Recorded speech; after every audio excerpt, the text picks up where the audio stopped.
नमस्कार, मैं आश्रुति और आप देख रहे हैं नेक्स्ट 9 न्यूज। आपका बहुत बहुत स्वागत हमारे इस खास प्रोग्राम देश की सच्चाई में। बात करेंगे उत्तर प्रदेश को लेकर। हाल ही में अखिलेश यादव ने उत्तर प्रदेश में होने वाले 10 सीटों पर उपचुनाव के तहत समाजवादी पार्टी से 6 प्रत्याशियों को चुनावी मैदान में उतार दिया है। यानी सीधे तौर पर कहें तो उपचुनाव के लिए बिगुल अखिलेश यादव बजाते नजर आ रहे हैं। लेकिन ये भूलना नहीं चाहिए कि समाजवादी पार्टी उत्तर प्रदेश में गठबंधन में है कांग्रेस के साथ। यानी इंडिया गठबंधन की बात कर ली जाए तो 10 सीटों पर अब मात्र केवल 4 सीटें बची हैं, जिन सीटों पर कांग्रेस अपने प्रत्याशियों को उतारती नजर आ सकती है। सवाल अब इस बात पर लगातार दागे जा रहे हैं कि अखिलेश यादव ने जिन 6 सीटों पर अपने प्रत्याशी उतारे हैं, आखिर बची 4 सीटों से क्या कांग्रेस संतुष्ट है?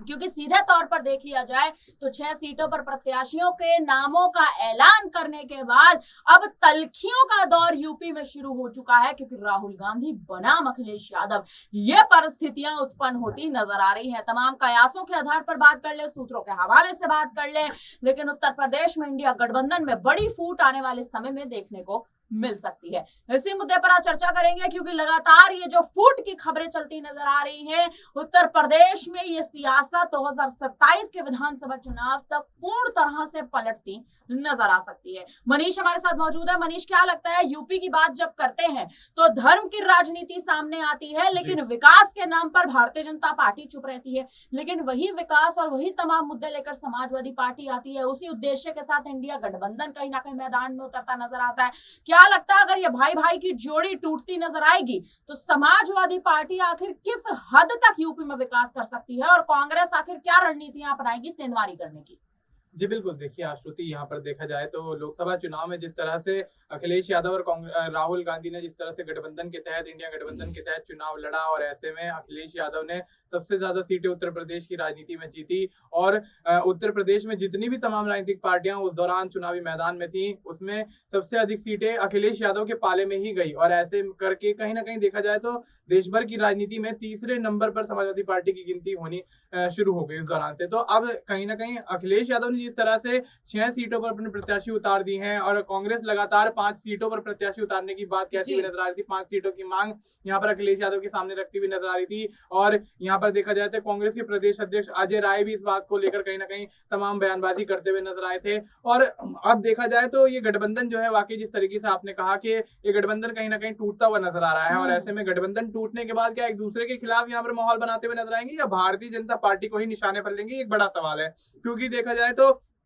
लोकसभा चुनाव में भारतीय जनता पार्टी कहीं ना कहीं सबसे ज्यादा पिछड़ती हुई नजर आई। अब ऐसे में अगर मायावती की बात करें तो मायावती तो फिलहाल बेहतर स्थिति में नहीं रही, लेकिन देखा जाए तो लोकसभा चुनाव में भी अपनी बेहतर स्थिति ना होने के कारण अगर उनको हार का सामना करना पड़ा तो कोई बड़ी बात नहीं है। लेकिन देखा जाए तो अखिलेश यादव ने जिस तरह से उत्तर प्रदेश में सरकार ना होने के बावजूद,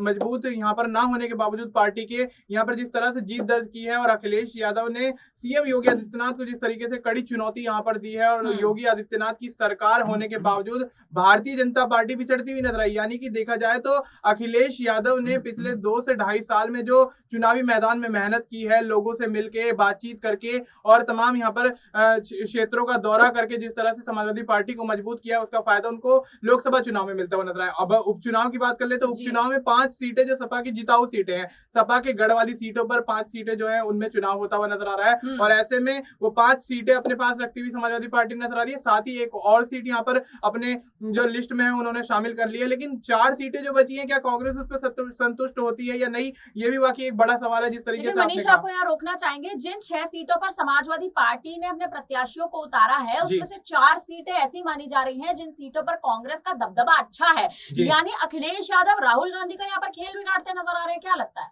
बिल्कुल, यहाँ पर देखा जाए तो आपने जिस तरीके से कहा कि 4 सीटें कांग्रेस की जिताऊ सीटें हैं, लेकिन अखिलेश यादव ने जिस तरह से लोकसभा चुनाव में रणनीतियां बनाई और बदली भी, आपने देखा कि किस तरह से चेहरे बदलते हुए वो नजर आए, और तमाम यहाँ पर राजनीतिक पार्टियां इस बात को लेकर उनका मजाक उड़ाती हुई नजर आई, उन पर सवालिया निशान खड़े करती हुई नजर आई। लेकिन परिणाम जो था वो हम सबके सामने आया, और अखिलेश यादव ने, समाजवादी पार्टी ने जितनी बड़ी जीत उत्तर प्रदेश की राजनीति में दर्ज की है उसकी सराहना होने लगी, और उसके बाद अखिलेश यादव की सराहना होने लगी। तो अब स्थिति साफ है कि अगर अखिलेश अखिलेश यादव यहाँ पर कोई रणनीति बना रहे हैं तो लोकसभा चुनाव की तर्ज पर बनाते हुए नजर आ रहे हैं, तो बेशक वो यहाँ पर कॉन्फिडेंट है इस चीज को लेकर कि अगर वो 6 सीटों पर चुनावी मैदान में अपने प्रत्याशी उतारेंगे तो यहाँ से उनका प्रत्याशी जीत दर्ज कर सकता है। और शायद अन्य जो 4 सीटें वो कांग्रेस के लिए छोड़ी हैं तो बहुत सोच समझ कर या कुछ रणनीति के तहत ही छोड़ी होंगी। और ऐसे में अगर यहाँ पर देखा जाए तो कांग्रेस गठबंधन के तहत यहाँ पर चुनाव लड़ती है समाजवादी पार्टी के साथ, हो सकता है कि दोनों पार्टियां मिलकर क्लीन स्वीप करती हुई नजर आए इंडिया गठबंधन के माध्यम से, और बाकी राजनीतिक पार्टियां कहीं ना कहीं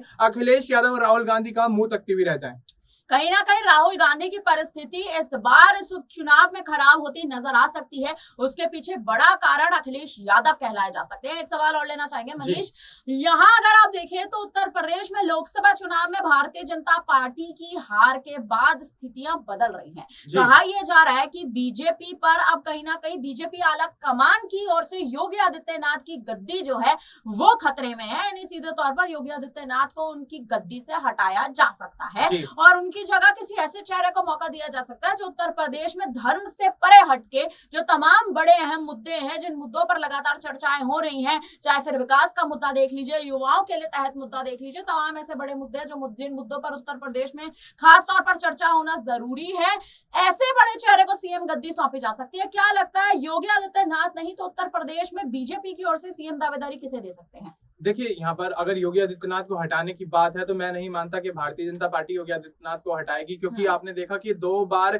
यहाँ पर लगातार मुख्यमंत्री रहे हैं सूबे के और अपना दोनों बार यहाँ पर उन्होंने कार्यकाल पूरा किया है। अब तक ये कहा जाता रहा है कि उत्तर प्रदेश की राजनीति में जो भी सीएम गद्दी पर काबिज हुआ है वो अपने कार्यकाल पूरा नहीं कर पाया, और तो कहीं ना कहीं योगी आदित्यनाथ ने इन सब बातों पर पानी फेर दिया है और सब बातों को झुठला दिया है। तो अब स्थिति ऐसी है कि धर्म की राजनीति के तहत भारतीय जनता पार्टी बेशक उत्तर प्रदेश में फंसती हुई नजर आई हो, लोकसभा चुनाव में पिछड़ती हुई नजर आई हो, अयोध्या में कहीं ना कहीं देखा जाए तो उनको हार मिलती हुई नजर आई हो, लेकिन अब जो समीकरण बनते और बिगड़ते नजर आ रहे हैं उसमें यही कहा जा सकता है कि भारतीय जनता पार्टी लोकसभा चुनाव में करारी हार के बाद योगी आदित्यनाथ को बेहतर प्रदर्शन न करने के बावजूद कहीं ना कहीं अपनी पार्टी को मजबूत करती हुई नजर आ रही है। योगी आदित्यनाथ खुद इस चीज को लेकर काम करते हुए नजर आ रहे हैं, बैठकें करते हुए नजर आ रहे हैं, समीक्षा बैठकें करते हुए नजर आ रहे हैं और आगामी विधानसभा के उपचुनाव को लेकर तमाम रणनीतियां यहाँ पर बनाते हुए नजर आ रहे हैं। आपने देखा होगा कि केशव प्रसाद मौर्य को अखिलेश यादव ने अपने पाले में खींचने के लिए यहाँ पर 100 लाई और सरकार बनाइए का ऑफर दिया, लेकिन केशव प्रसाद मौर्य ने उनके ऑफर को स्वीकार नहीं किया। बेशक भारतीय जनता पार्टी के अंदर अंतर कलह का माहौल देखा जा रहा था, लेकिन केशव प्रसाद मौर्य का अखिलेश यादव का जो यहाँ पर प्रस्ताव था वो स्वीकार न करने का दर्शाता है कि भारतीय जनता पार्टी चाहे बेशक लोकसभा चुनाव में पिछड़ गई हो, अंदरूनी कलह चल रही हो, लेकिन किसी भी दूसरी पार्टी के साथ यहाँ पर कोई बिगाड़ यहाँ पर नहीं कर सकते अपनी पार्टी के लिए। तो अब ऐसे में देखा जाए तो स्थिति साफ है, योगी आदित्यनाथ को ही भारतीय जनता पार्टी सीएम का चेहरा 2027 में चुनेगी। और गद्दी का रहा सवाल तो गद्दी कहीं ना कहीं योगी आदित्यनाथ बचाने के लिए तमाम यहाँ पर जो तैयारियां करते नजर आ रहे हैं और उपचुनाव को लेकर पूरी तरह से अलर्ट मोड पर योगी आदित्यनाथ इस वक्त हैं और उनका यह अलर्ट मोड ये दिखाता है कि भारतीय जनता पार्टी उपचुनाव में कुछ बड़ा यहाँ पर समीकरण बनाने में कामयाब होती हुई नजर आ सकती है। भारतीय जनता पार्टी उपचुनाव में कोई अहम समीकरण बनाती यहाँ पर नजर आ सकती है, लेकिन निगाहें उपचुनाव पे हैं, निगाहें उत्तर प्रदेश में 2027 में होने वाले विधानसभा चुनाव पर भी है। देखना अहम है कि तमाम पार्टियां जो इस वक्त राजनीति की जमीन पर उतर रखी हैं, आखिर भारतीय जनता पार्टी एक एक करके कैसे खदेड़ेगी। लेकिन समाजवादी पार्टी और राहुल गांधी यानी कांग्रेस की अगर बात कर ली जाए तो ये अगर भाई भाई की तलखियां बढ़ती हैं तो परिस्थितियां यूपी में बदल सकती हैं। फिलहाल अब इस पर आप क्या कहेंगे? पूरी खबर पर अब आपकी क्या राय बनती है? आप हमें अपनी राय जरूर दें। फिलहाल के लिए हम दोनों को दीजिए इजाजत, बने रहिए हमारे साथ, देखते रहिए नेक्स्ट टाइम न्यूज़। धन्यवाद।